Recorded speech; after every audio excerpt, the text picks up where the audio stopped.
देशातील सर्वात महत्त्वाच्या आणि संवेदनशील ठिकाणांपैकी एक असलेल्या नागपुरातील राष्ट्रीय स्वयंसेवक संघ RSS मुख्यालयाला स्फोटाने उडवून देण्याची धमकीवजा पत्र प्राप्त झाले। या पत्रामुळे नागपूर पोलीस दलासह सुरक्षा यंत्रणांमध्ये मोठी खळबळ उडाली असून शहरात हाय अलर्ट जारी करण्यात आला आहे। या प्रकरणाचे गांभीर्य लक्षात घेता नागपूरचे पोलीस आयुक्त डॉक्टर रवींद्र कुमार सिंगल यांनी स्वतः तपासाची सूत्रे हाती घेतली असून आरोपींचा शोध घेण्यासाठी विविध पथके रवाना केली आहे। मिळालेल्या माहितीनुसार काल नागपूर पोलिसांना एक निनावी पत्र प्राप्त झाले। या पत्रातील मजकूर अत्यंत धक्कादायक असून त्यात केवळ स्फोटाचा उल्लेख नाही तर रेडिओ ॲक्टिव्ह एलिमेंट वापरून घातपात केला जाईल अशी धमकी देण्यात आली आहे।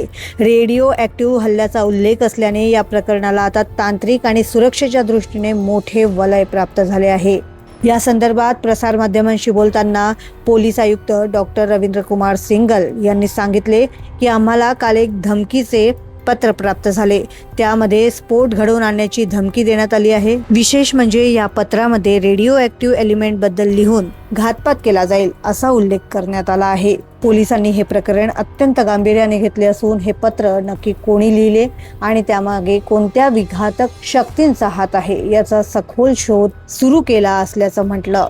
या तपासात इतर सुरक्षा विभागांची आणि तांत्रिक तज्ज्ञांचीही मदत घेत असल्याचं पोलीस आयुक्त रवींद्र कुमार सिंगल यांनी सांगितलं। शहरात कडेकोट बंदोबस्त आणि तपासणी सुरू आहे। पत्रात नमूद करण्यात आलेल्या या सर्व संशयास्पद ठिकाणांची पोलिसांनी तात्काळ पाहणी केली आहे। डॉक्टर सिंगल पुढे म्हणाले, पत्रात ज्या जागांचा उल्लेख होता ते सर्व स्पॉट्स चेक करण्यात आले आहेत। याशिवाय शहरातील इतर संवेदनशील ठिकाणी BDDS बॉम्ब शोधक व नाशक पथक आणि इतर विशेष पथकाद्वारे कसून चेकिंग करण्यात आली आहे। सुरक्षेच्या दृष्टिकोनातून कोणतीही कसर सोडली जाणार नाही। काल एक आम्हाला पत्र मिळालं, ज्या पत्रामध्ये काही स्फोट होईल याच्याबद्दल माहिती होती आणि त्याच्यात वेगवेगळी गोष्ट लिहिली आहे। त्याच्यात म्हणजे रेडिओ ॲक्टिव्ह मटेरियलबद्दलही लिहिलेलं आहे, तसेच बाकी घातपात होण्याची शक्यता त्याच्यात लिहिण्यात आलेली आहे।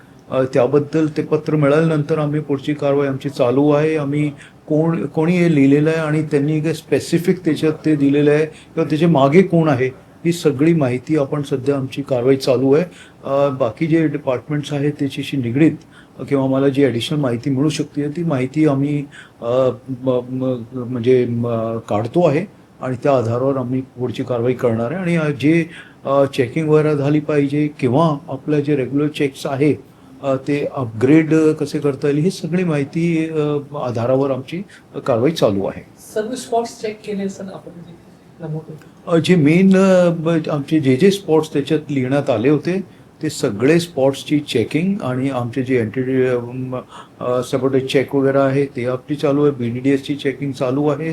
सगळे आम्ही जे प्रक्रिया याच्यात राबवली पाहिजे ती सगळी आपण राबवलेली आहे आणि ते ही आपली रेग्युलर कारवाई चे पुढे जाऊन आपण हे सगळं करतो आहे। संघाचे मुख्यालय हे नेहमीच दहशतवाद्यांच्या रडारवर राहिले आहे, त्यामुळे अशा धमकीच्या पत्राकडे पोलीस प्रशासन दुर्लक्ष करू इच्छित नाही। पत्रातील रेडिओ ॲक्टिव्ह या शब्दाचा वापर करून भीती पसरवण्याचा हा प्रयत्न आहे की यामागे खरोखरच एखादा मोठा कट शिजत आहे याचा तपास आता युद्ध पातळीवर सुरू आहे।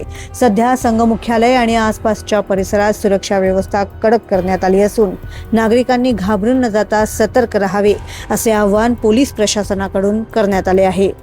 क्षितिजा देशमुख, लोकमत.com, नागपूर।